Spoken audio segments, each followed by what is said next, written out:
Hi, my name is Karina Svensson and I work with the University College South in Denmark. In today's video, I'm going to tell you about one of the coolest things in the DOIT project, the Toolbox. With all the pilot activities and workshops that has been done all over Europe, we created, iterated and described quite a collection of tools for use in our online toolbox. And with the DOIT Toolbox, you can get inspiration and find methods and tools that can help you create a social innovation project. So first off, let's hop over to my computer and find the toolbox. You'll find the DOIT Toolbox on the website doit-europe.net. Once you're here, you'll see a lot of cool things here at the top of the navigation. But for today's video, let's just check out the toolbox. Once you're here, you can expand the whole toolbox map right here in the corner. Now, you start out here in the info center. This box tells you a lot about what you can use the toolbox for and what you can find in here. So when you're done reading it, you can just close it here by the X in the corner. You can also drag the map around like this just by clicking and dragging your mouse around. As you see, we designed the DOIT Toolbox as sort of a town or a neighborhood, if you will, filled with shops and the information center where it started, and also a library. All of the shops represents one of the 7 steps in the DOIT learning approach, but more on that later. Let's zoom out a bit so we can get a better look of things. Here. So in the DOIT library, you'll find all of our tools collected in alphabetical order. And this is a great way to find a tool again quickly. You can also search for a tool here at the top bar if you know the specific name of a tool. The last technical thing I want to show you is the filter function. As we designed the toolbox, we had both children and facilitators in mind. And this means that all of our tools can be filtered throughout age groups or even function. I think that's pretty nice. Now let's get to the fun stuff. As I told you before, we divided the toolbox up into these kind of shops. All the shops represent one of the 7 steps in the DOIT learning approach. We did this so that you can shop between the different types of tools depending on where you are in your process. We know that an innovative process isn't a linear one, and therefore we didn't think that the toolbox should be either. Some of the tools will be present in more than one shop, and this is because you can use it in more than one phase of your process. So let's try and find a tool.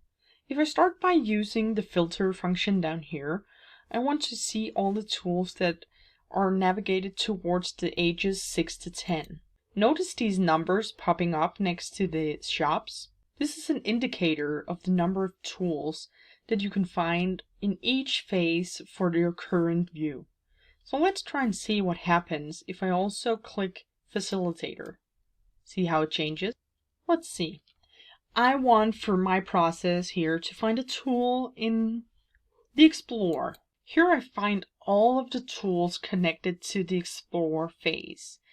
This is different kinds of brainstorm methods, even whole workshop descriptions, games, building exercises. A lot of cool stuff is in here. Let's try and look at the Mapping the Problem tool. Here you see a picture, the name of the tool, a short description of the tool and what you can use it for, and there's also indicators of the time frame, the group size, age groups, and the materials needed. And right here at the bottom, you'll find all the downloadable resources, either PDFs or even here you have laser cutter icons that you can download for your laser cutter. Let's try and download the description. Let's try and scroll through the PDF and you'll see that you're getting a lot more details here. You're getting the aim of the tool so you know what you're using it for, why we made this tool, where we found inspiration, and also the preparations that you need to do before going into this whole activity. There's the activity where you can see the different steps to take and even questions you need to ask the children. And right here at the bottom, we have small tips for the facilitators, like keep up the pace, ask many questions, and so on.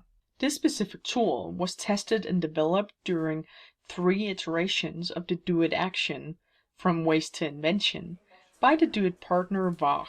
In a design process, it's important to have clear problem definition. It can be challenging to make concrete and precise problem definitions to work with, especially for more abstract concepts such as sustainability, which is spread globally and over time.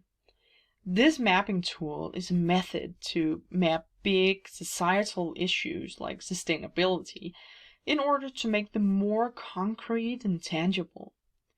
And the mapping tool creates sort of a physical and visual support to discuss the problem. By dividing the problem in smaller parts, you start seeing the relation between the parts that make up the problem. And this enables children to define the scope of their project and come up with problem definitions of one of the aspects. The mapping of the big societal issue creates a more shared understanding. This will enable children later on in the process to understand what the other groups are working on, since they have already constructed the map together. And this tool will also be found in the Sensitize and Work Together shops, as it helps define an issue and also facilitates the cooperation between both children and facilitators in mapping out the problem. So it's a great and fun way of making a complex issue very tangible for even the youngest participants. Now, I'll let you go and explore more of these great tools in the toolbox. And remember, everything is open source, so please do use and share these with everybody who could use some inspiration. Thanks for watching.